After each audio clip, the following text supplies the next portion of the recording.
In tourism world has been stopped in its tracks, but it's what we do today which will carve the future. Collaborations have always been around, but moving forward, collaborative advantage will be essential to build a sustainable, creative and nimble strategy, which is why I'm so pleased to have an amazing panel of people virtually with me today. So I'd like to introduce Haytham Mattar. Hello. Hi Haytham, how are you? I'm very good, thank you. Jolly good. If you'd like to do a introduction, that'd be fantastic. Great. Well, first of all, thank you very much for the opportunity. I'm really delighted to be part of this fantastic panel. And obviously the topic that's quite close to my heart as we are discussing collaborations every day in the tourism sector. So my name is Haytham Mattar. I've been in the industry for the past 25 years. I've worked for the private sector across the IHG and Hilton brands, and then into the government sector, where my last position was the former CEO for Ras Al Khaimah Tourism Development Authority, and I'm now a senior advisor to the Saudi Ministry of Tourism. Fantastic. And David Singleton. Hello, everybody. Hello, David. How are you? I'm really good, thank you. Jolly good. So would you like to do a brief introduction Yes, of course. On you? Yeah, hi. My name's David Singleton, and I'm based here in sunny Dubai right now. I'm an F&B professional, so I've worked around the world building, creating, running, advising restaurant brands from America into Europe, Russia, Africa, Middle East, and South Asia. That's what I do. I'm a restaurant guy. Sounds great. And Aaron McGrath. Hi everybody, Mary, thanks for having me with you today. So my name's Aaron and I'm the General Manager of Six Senses Ziggy Bay, based here in the Sultanate of Oman. I've been in the hospitality game for over 25 years now, and it's great to be here on the panel today. Thanks for having me. Fantastic. Suzanne Renowski.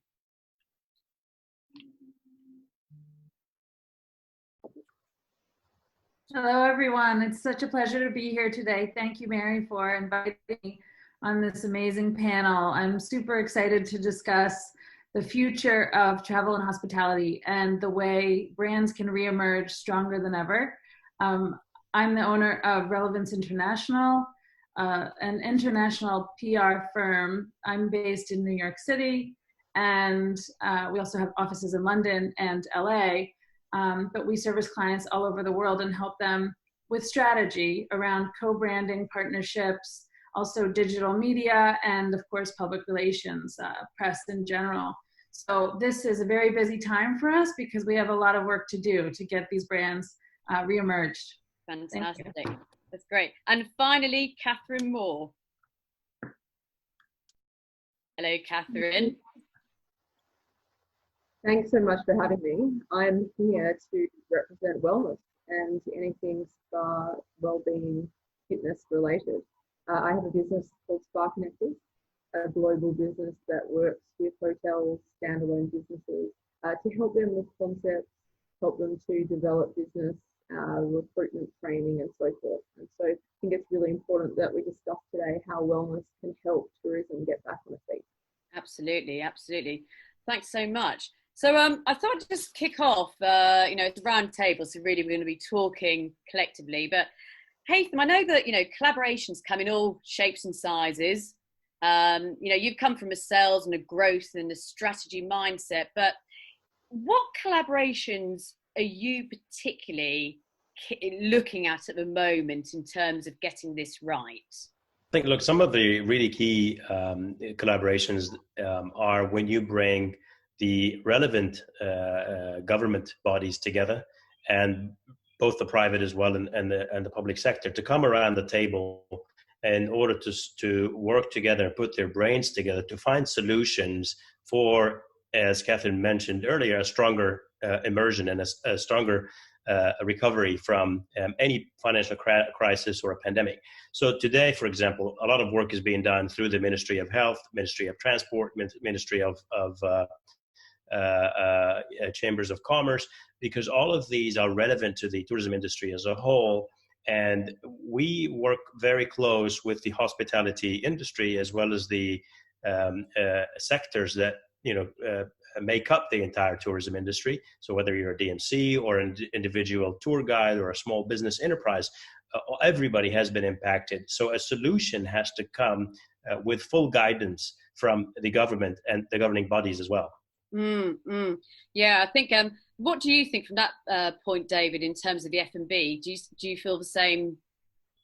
Yeah, I think never before if we to work together across all formats, and I think all of us around the table here at one stage might have been hard to get through their office doors, and I think now it's relatively easy, because we have to work together, across from spas to wellness to F&B to public relations, communication and hotels, and it's not just working together, it's understanding how we each fighting our respective battles here to survive. It is a battle for survival at the moment, and no army can do it on their own at all. We've got to have foot soldiers everywhere, and that's as I see it now.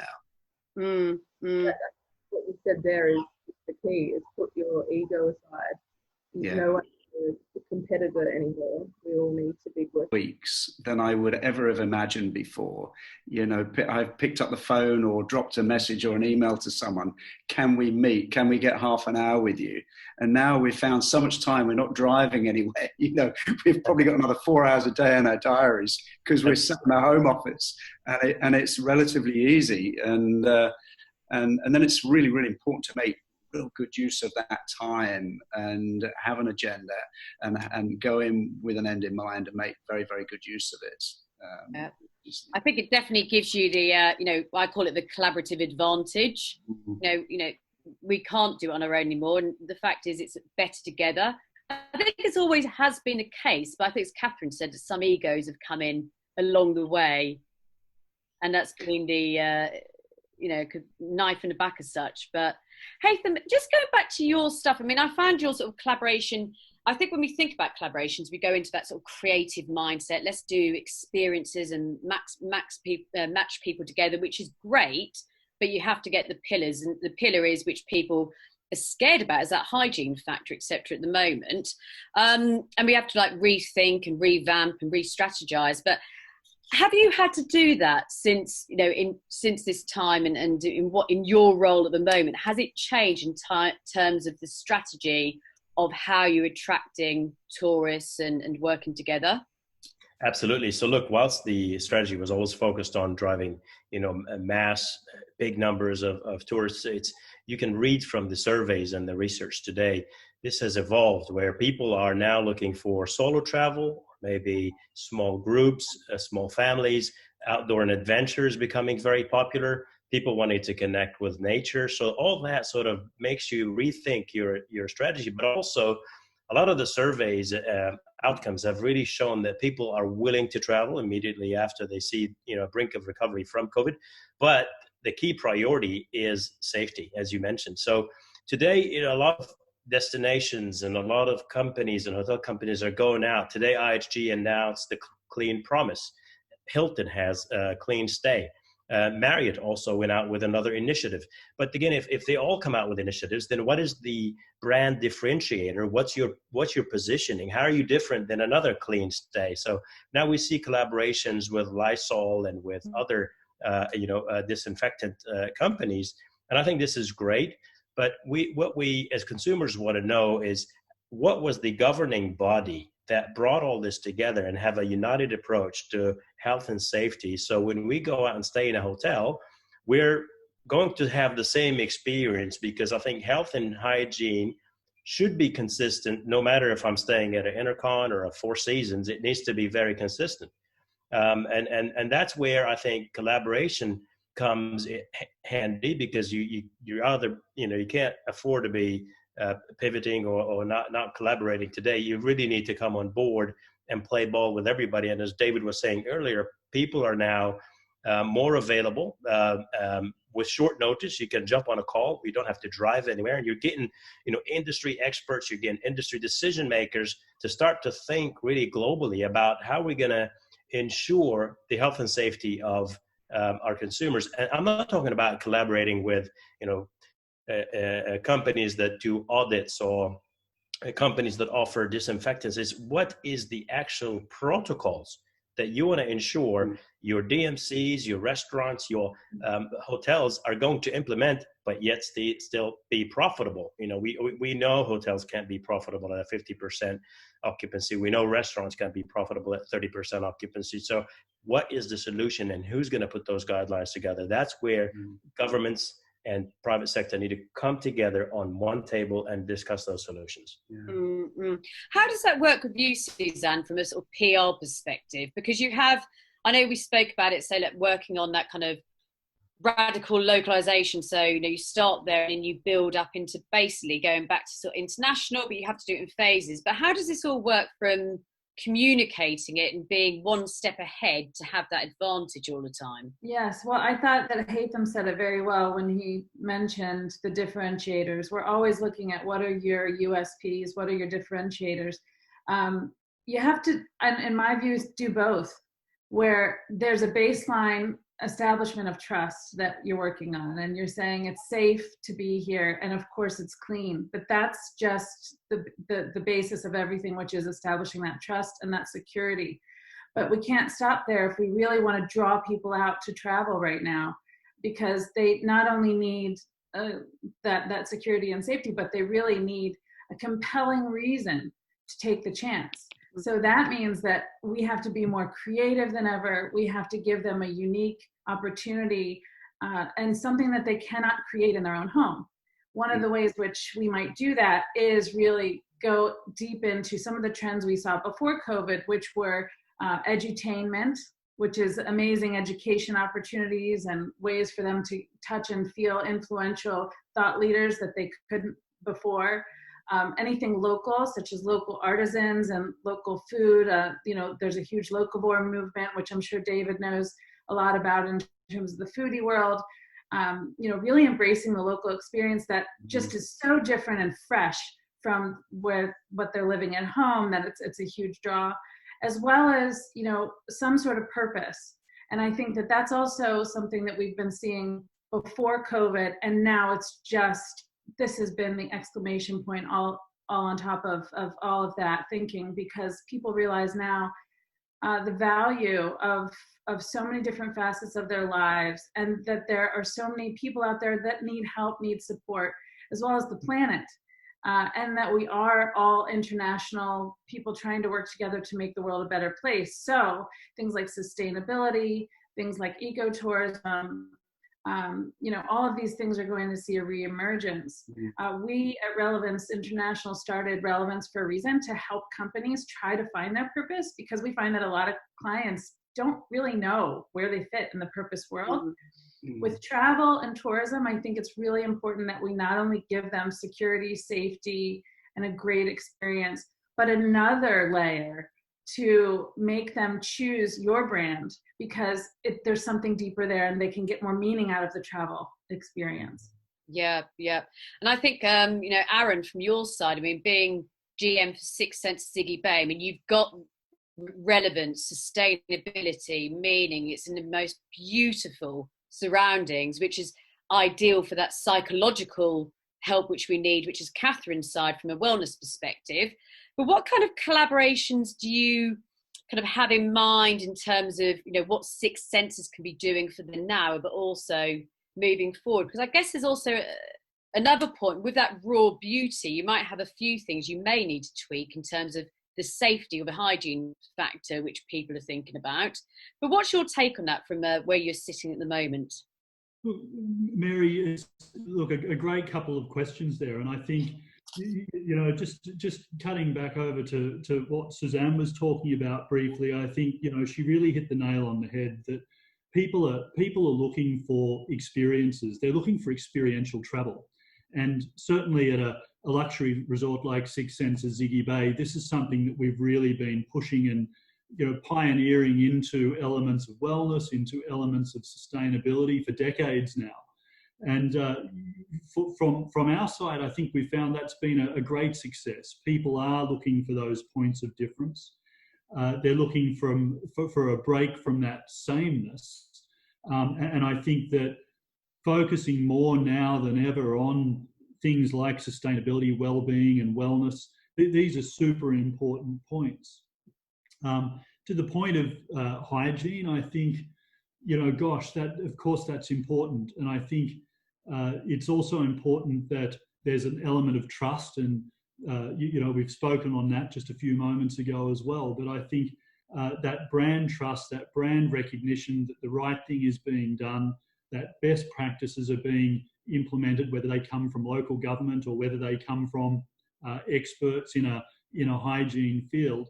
And I think right there enters collaboration. I think from a hospitality background, we're certainly collaborating with experts in the field in terms of hygiene and how that might translate into how we clean our resort and our guest rooms. But we're also collaborating in so many other ways. We find collaboration is critical in helping us create those really fine points of difference that maybe you don't experience in other resorts.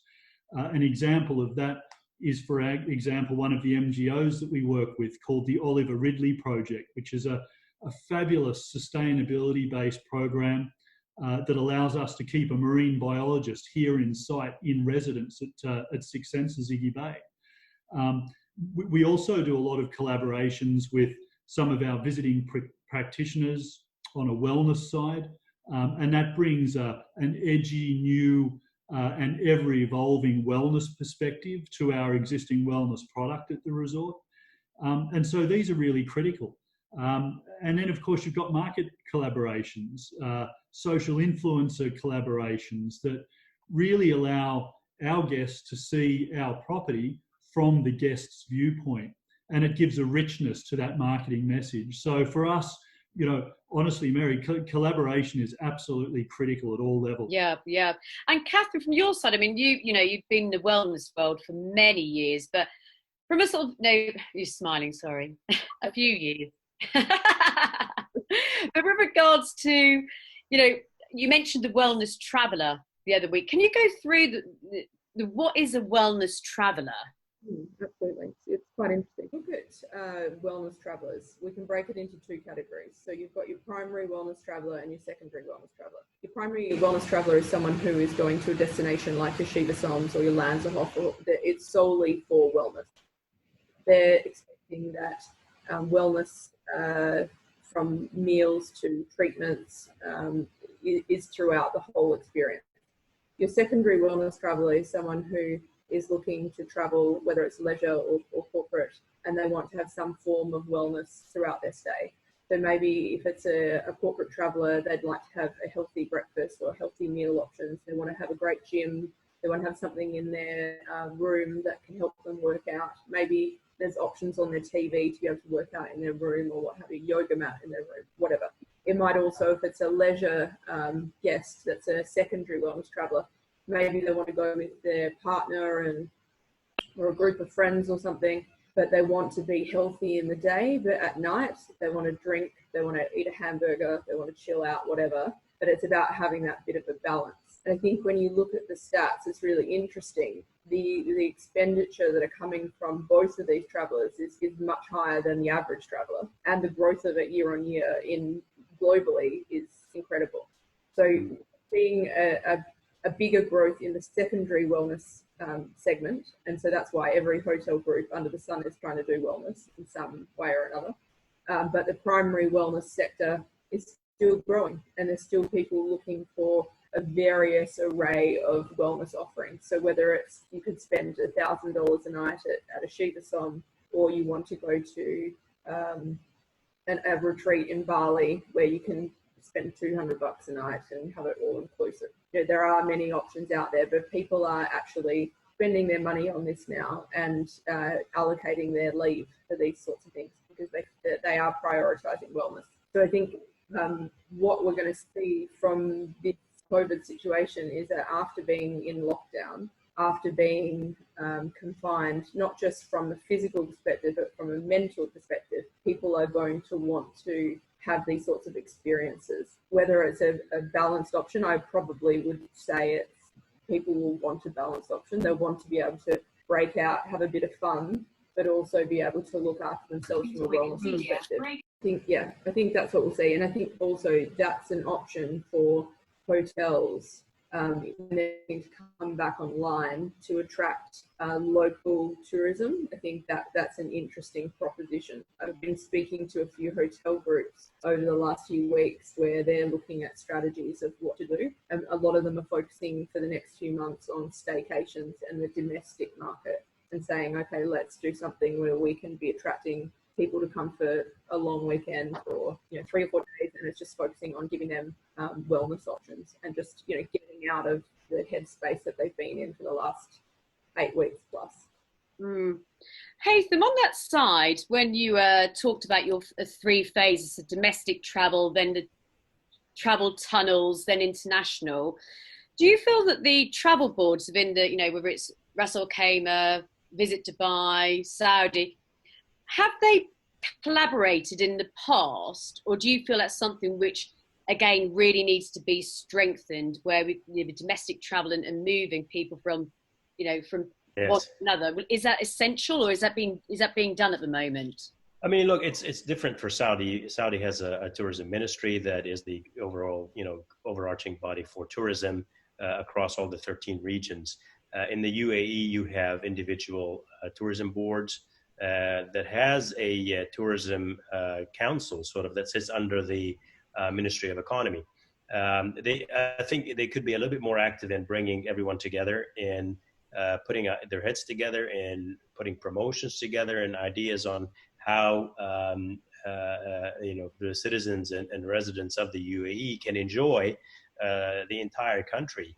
There's so much to offer within the countries, whether it's UAE or Saudi or Egypt, and countries like Egypt, they have about 50% domestic travel.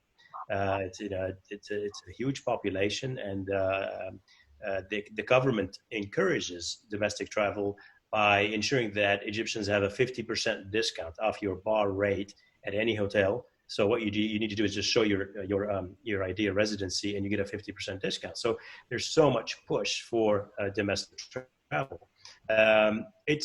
For us, for everybody to go on to domestic travel is a no-brainer. It's the logic. It's the only thing that's available for people to start thinking about. It doesn't take a genius to think, oh wow, let me dig into this pool of this pond where I've got immediate captive audience. The next move is going to be the battle on the regional travel. That's when that push and pull starts to go, right? But it's who is going to be the first to develop these travel corridors, or bubbles, as you want to call them, as Australia and New Zealand have cleverly done recently. I think the logic ones within this region, the logical one is between the UAE and Saudi. That opens up, quick doors. There's a lot of commonalities in the governance and the way they have really dealt with the pandemic, the lockdowns, the whole management of it has been very systematic and very much in collaboration. Now the international travel, that's very dependent. That's your phase 3. Now there's different views on that. People obviously are thinking, right, we're going to open up the skies, we're going to open up the airports, but I don't know if me or anyone on this call is going to jump on the first flight to Honolulu. I'm not, or a short haul. The short haul travel is probably not something, unless I really have to. I don't know if I want to get on a flight. Now, considering the pain and agony that you have to go through, the process of travel that you've seen people advertise, those disinfectant tunnels, I don't want to be in one of those. And going to check in with such a process with physical distancing, being on a plane that you have to do physical distancing with, your bags have to be wrapped, they have to go through disinfection, they have to, and by the time they arrive, it probably take you hours. I think this end-to-end journey is going to be painful until more technology comes on board, until more automation comes on board, and until we start to see a much smoother process in travel. People will probably opt out and say, I'm not going anywhere. So domestic, yes, first. Countries can't really rely on domestic unless they have a big population. If you're Russia, if you're the United States, if you're the UK and Germany, you could certainly survive on domestic travel for a while. However, people are going to go back to work soon. right? So you really need that intra-regional travel to start, similarly to what we see today, the UK and France opening up doors. You know, they need to do this. We need to open up the economy, but we need to do it safely. We need to make sure people feel confident about getting on a plane or driving somewhere. They say 2020 is going to be the year of road trips. So that's, again, critical for domestic travel. People are going to drive everywhere. But then if you look at some of the less driving friendly countries, right? Where would you go on a road trip if you can't really get there by car? And if the distances are so fast before you see one site and you get to the other? It needs really a lot of thinking. It needs collaboration. It needs contribution from everybody involved. And I think we all have to be less greedy and selfish about, you know, we all want the tourism to come to us. If we all work together, 1.5 billion people crossed borders last year, according to UNWTO. Post-pandemic, the forecast, this number was going to go to 1.8 billion people. I think there's enough tourists for everybody. David, I think that's what you were saying earlier about the F&B side, isn't it? Yeah, but it is, you know, now the fight for that dollar is becoming more valuable, isn't it? And right from the minute I think I want to go somewhere, you know, and it's Suzanne's job to actually convince us that it's my restaurant that I want to come to. That messaging today is very different to what it was 3 months ago, and that's for all of our environments now, isn't it? And then because now I'm enjoying eating at home and sitting with my family and learning to talk again. This is quite a cool thing. I've saved a lot of money, I've saved a lot of time, and this is quite nice. And if you want me to come to your restaurant, your hotel, your spa, your wherever, you better make it good for me. You better make it memorable. You better be slick at what you do, even more than you had to do before. And you make memories, make me feel good, make it different. And it's a real battle from start to finish. That whole rule book has been written. The history of our industries has all been written. And right now we're just writing the new chapter of how it's all going to look. And if we're not one of the authors, you're out the game. You really are. I think a really important point there, David, is that now's the time to start really owning the narrative, and the hospitality and travel voices need to come out in front and drive that narrative. So they should be, all of us need to be really thinking about, how do we show thought leadership in the media? How are we really, and together, as we all said, playing nicely in the sandbox where we're all working as one to really show that there will be a great experience for the traveler, and getting quoted in the press, and then layering on top of that, becoming really sticky with the customers. So using digital media, this is why we're all together. This is the future of client and customer relations. Really, starting now, how are we creating a plan that utilizes social media, video, newsletters, online ads, geofencing? I could go on and on and on and on. But we didn't used to have to think about all these layers in this way previously, and now is a time to pivot for all of these companies to really look at a 360 degree marketing approach that really envelops the clients and makes them feel like you're still alongside them. You're in touch with them frequently enough that they feel your presence even now. That's not very easy to do. There's a lot of noise out there. You've got to break through with a really strong message that also shows that you care. And we have to be careful with that at the same time, because you can also say too much of that. I don't know if you've noticed on the ads recently, they almost all sound the same. It's become kind of a funny joke where they say, all of the ads and all of the messaging starts with, now more than ever, we need to do whatever, and it's become a joke, right? Because everyone's saying the same thing. So let's not do that.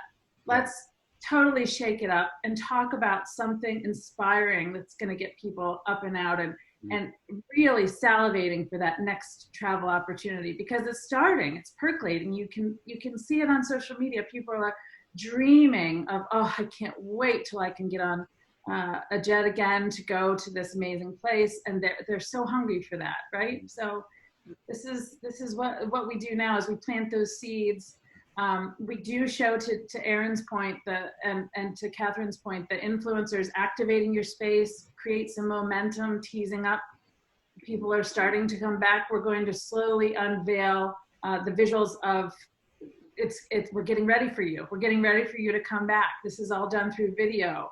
If you're not on YouTube, you're behind. Let's get a YouTube channel going because it's perfect for SEO and getting the most global eyeballs on your brand in terms of tools that we can use out there. And then again, like you've all said, partner with trusted resources. Make sure that we're leveraging educational institutions, scientific research, really showing the data because people want the proof points. So we've got to also really back up all of this messaging with concrete evidence and data that makes people feel like, okay, I'm ready now. I'm ready to take that leap out. But it's moving faster than ever, isn't it? The messaging, that word you just said, and now more than ever. Oh my God, we got off of that, 5 days in, didn't we? Because it was just everywhere. It really was. Yeah. It really was. So yes, now's the time to give away your DIY spa treatments at home. Catherine probably knows so much about that.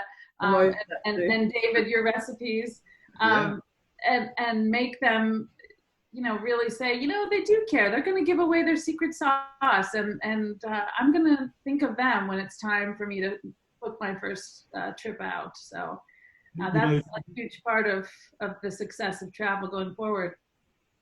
Suzanne, it really rang true with me when you mentioned about being sticky with your customer, and that's a great term. And I think, it is just so important, particularly now, to really bring in that element of personalization when you're engaging with your customers. And it's got to be genuine and it's got to be heartfelt.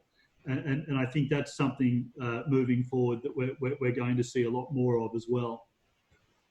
Well, it's very much. I've sort of used expression. I can see the words. I want to see the behaviour, and it's that thing. I want to see it. And there's so many things which are regurgitating, or we care, but you want to see it, feel it, and it has meaning.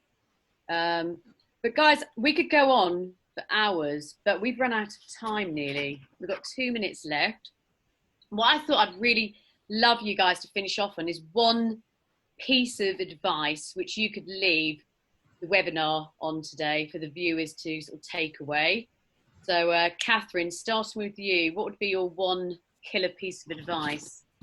I think with regards to wellness and collaboration, it's important to really look on your doorstep of who's doing great things, because we have people in all cities around the world doing some really cool stuff from a wellness perspective, whether it's yoga or Reiki or Chinese medicine, what have you. There's hundreds of people exploring this area, and there really is a lot of opportunity for collaboration with people that are already here doing it. They've got clientele, they've got databases.